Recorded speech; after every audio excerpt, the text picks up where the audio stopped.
TV. The Tottenham Hotspur versus Luton game has just finished, an incredibly stressful 2-1 victory. But as I just said at the end of the live watch-along feed, sometimes you just got to find a way to win. Luton came, played incredibly well, worked their nuts off. Just in the end, Heung-min Son's late finish takes us over the line. I'm here with Marlon from Spurs Kings TV. Is that right? That's correct. Sorry, just trying to remember everything in my head. Marlon, your initial feelings after that game? Poor, but the result is more. What's more important is the result. Yeah. Right now we've got 9 games left, and I'm one of them. I don't care what the football's going to be like for the rest of the season. Right? There's a way that Ange wants to play, and the players need to figure it out. So yeah, I'm happy. Well, I'm happy with the result. I'm not happy with the performance.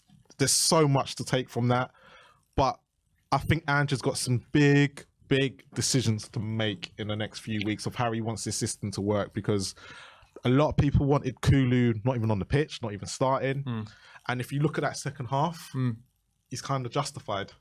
He is. I just to play devil's advocate, and I'm not saying I think Kulu should start the next game, but devil's advocate, I'd say, we talked a lot at halftime about how much work Luton had done and how tired they were, and Johnson did benefit from that. But also, what you can't take away from Brennan Johnson is the assists weren't as simple as, he got in behind because they couldn't run anymore. They were just beautiful crosses and getting himself in beautiful positions. But it's because, the way I put it is, we were playing a lot better because you saw Porro. His first instinct for that first goal was to play in behind. He can't do that with Kulu. His first instinct with Kulu is he has to step back. He actually, when you think about it, he's more further back when Kulu's playing, because Kulu's going to take that position where he was. So it's a catch-22 situation. So because you're saying because Kulu's so left-sided? Yes. Yeah. So, and I think it's a catch-22 with your situation, because I think you're absolutely spot on, right? Because I think if you can bring on Johnson later, you get something like that. But also at the same time, I'm like, but if you start Johnson and Werner, yes, this is me saying start Werner, by the way, that actually you could win the game in the first half, so you're not stressing the second, and bring on someone like Kulu to keep the ball, and we're not as stressed as we are when we're going through that first half scenario. But second half was a lot better. An only slight issue is the dropping off, because we had like a good 10-15 minute spell after we scored the equaliser. We dropped off again, and we allowed him back into the game. He made his subs, which kind of didn't work, but they did work at the end there, because we caught him on the break, and Sonny does what he does best. I know it's a good deflection, but I don't care. So the thing that I've been talking about all day, and I'll raise again now, is whether in these games, let's be honest about it, Luton didn't cause us any trouble all game, I don't think, really. Apart from set pieces, they got in once down the right in the second minute and scored their goal, because I think Tottenham were like, they're not good enough to score from here. It's just Luton, and they did and shocked us. But apart from that, they didn't. And I personally believe in games like this, we could give Maddison some more creativity around him, which will give him more space. Because clearly what's happening when Maddison's playing at the moment is he's basically being man-marked out of the game. He's not getting much space. He's having to come to the halfway line to get the ball. And you want him in the same position in the 10, basically. I say this a lot to Man United fans. I'm like, Eriksen, when you play him as an 8, is wasted. His genius is as a 10, and Maddison's the same. So I don't think this is relevant for West Ham on Tuesday, but maybe Nottingham Forest at home, next time we play at home, could he be braver? And Sarr did well in the second half before he went off, but could he be braver and give Maddison a bit more creative help? Do you know what? I actually think you might have a slightly good point, and I'm going to agree with you in the sense of, actually, when we are playing these low block teams, he does need to probably, I think, didn't he? When he had, there was a point, the way he's done it this season, where he had Kulu and Maddison on the pitch at the same time. Yeah, and when we're losing against like a Brentford or whoever it is. Yeah, and actually it worked, because he's a lot braver. You're putting the central striker and your 2 midfielders, and they have 3 people to think about. And I totally agree with you. The fact is that Maddison in that first half, they knew where our creativity was coming from. They knew, Sarr's not creative enough. Basuma, like we said, is not being brave enough at the moment. Again, even I think he had a good game today. He's not being brave enough like he was earlier on in the season. So you're right, but at the same time, he's brought on Bentancur, because Bentancur's going to give us a bit of that fluidity going forward. He does, and that's what he does. He's very good at that. Lo Celso's too one-footed for the system, but again, it's worked.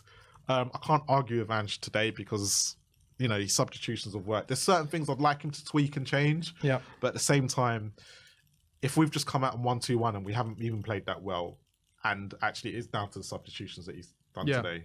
It is, and there's nothing. His starting lineup was probably wrong. Yeah, and you're probably. I think where I agree with something you have said, they took Luton lightly. Yeah, and you could see that clearly in the same way we took Fulham lightly last time.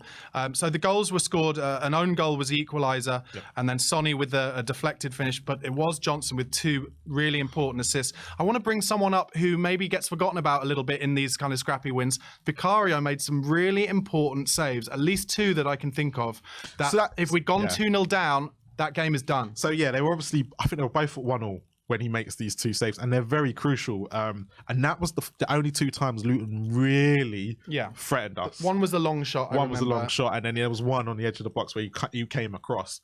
But this is where Vicario is good in these situations and good in this system, because we are always going to be vulnerable when we're playing this way. And when you do get the goal back and you're trying to get that second, we've done it all season. We will leave things open. So it's just a case of, can Vicario save us enough, like he has been doing this season, to keep us in the game? And today it's worked. Vicario has been a revelation this season. It's just been a disappointment that he hasn't kept more clean sheets, but that's not down to him. I don't think it's down to him, I agree. So Radu Dragusin got his second full start for Spurs today. Personally, I think he did everything fine defensively. He's obviously good in the air. He's actually got more of a turn of pace than I thought he did. Admittedly, he was up against, when he was showing that, he was up against kind of 35-year-old Andros Townsend. Yeah. But he was a couple of times brave down that left-hand side. But there is definitely an issue with his lack of confidence to take it on his left all the time and having to kind of turn around and take it back. And that period that you mentioned, actually, after we'd equalised, where we kind of almost settled back down. A lot of that for me came from our defenders being unwilling to find a ball between the lines. Yep. And that's something that Van der Ven is much better at. I think we'll probably both agree that Dragusin won't start against West Ham.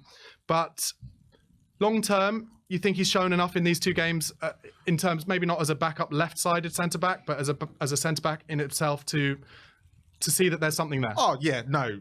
He has shown today that he can come in, I personally thought he'd done a great job today. The stuff that you're saying, the stuff that you were saying was weak at and problems, is because he's playing on the left side. There's no other qualms about it. But I think if he played on the right, which is going to be interesting to see him when Romero is out, to see how he carries on. But he's an excellent. No, do you know what? Even if we were to go to a back 3 in certain games where we could go and then push on the wingers or the fullbacks. There'd be certain games during the season, especially next year, that we'd be able to do it. I wouldn't mind 3 of them at the back, especially in the Ange system, because everyone always goes, but playing 3 at the back, you're reminding too much of Conte. But no, it's different when you're asking your players to push further up. You can be a completely different side. But no, he's done really well. I don't think there was any problems. I know people in the chat earlier were complaining about him, but he hadn't really done anything. And I think that was the main issue. And I think it was just being more brave on the ball. Him and Romero just need to be more brave going forward to support the attack. Yeah. I think the attack is letting the defence down a little bit, but that's a totally different question to go into. Yeah. I have to bring up Timo Werner. Obviously, he got a lot of stick after the Fulham game because he missed a gilt-edged chance at the back stick. Today, in the first half, he did a really excellent bit of skill to beat his man and then was just through on goal and got too much on a finish. And as you said at the time, he'd done the hard work and actually then almost got in a bit of a weird body shape with his left foot to get too much of the side of his foot on it to hit it wide. He's a workhorse. Like he will always give you 100% effort. How do you feel about his performance today? Well, look, what he's good at is when he gets the ball on the byline, goes down it and cuts it across. Yeah. That's what he's really good at. Which he did for the winning goal. Yeah. And there was also the bit where they cleared it off the line where the goal line technology was working. Cheated us. Right. The problem that I have with him is, now let's take Johnson, right? Johnson's come on today. He's got the assist for the first goal. It's been clinical straight away. Haven't had to wait, right? And then he's then the one off the line. Yes, technically got it on target, but it went in. It literally went in. It was only because of goal line technology. My problem with Werner is he's finishing. And the game, like if we finish that game 1-1 today, that first chance he has is costing us again. It was like the same against Palace, right? And everyone will say against Fulham where he misses that chance, that puts it 3-1. Who knows what happens in the that last 15, 20 minutes. Sure. And what Ange's system is relying on is that your wingers are going to be heavily involved in goal scoring opportunities. They're going to get loads. I'm actually even going to arguably say Spurs are very one-dimensional in terms of the chances they make. It is that drill that I saw at the open training session again and again and again. Sometimes with slightly different players, you know, sometimes with a 1-2 to get to the Bayern, but I would go as far as to say like 80% of our goals are scored exactly like that. Yeah, no, and you can see that. You can see all the goals we've probably scored at home since the turn of the year, especially, have been down the wing, across the goal. We never score long shots. We never score set pieces. No, we don't. The odd one-on-one chance we get, I guess, like Werner's today would have been a one-on-one chance. Sonny's that way he hit both posts would have been a one-on-one chance. So it's like the whole thing's interesting, but I just think if we are looking to be a serious club and a Champions League quality club, we can't, like, for me, Werner is not the answer. I know people go, but it's the cheaper option, stuff like that, and not cheap option, but the value of it makes sense. If they took, for instance, Eze and Werner, would you be like, okay, good squad option? I probably would say I'd rather us go put more faith in a younger, because I remember Werner's taken up an overseas player's place.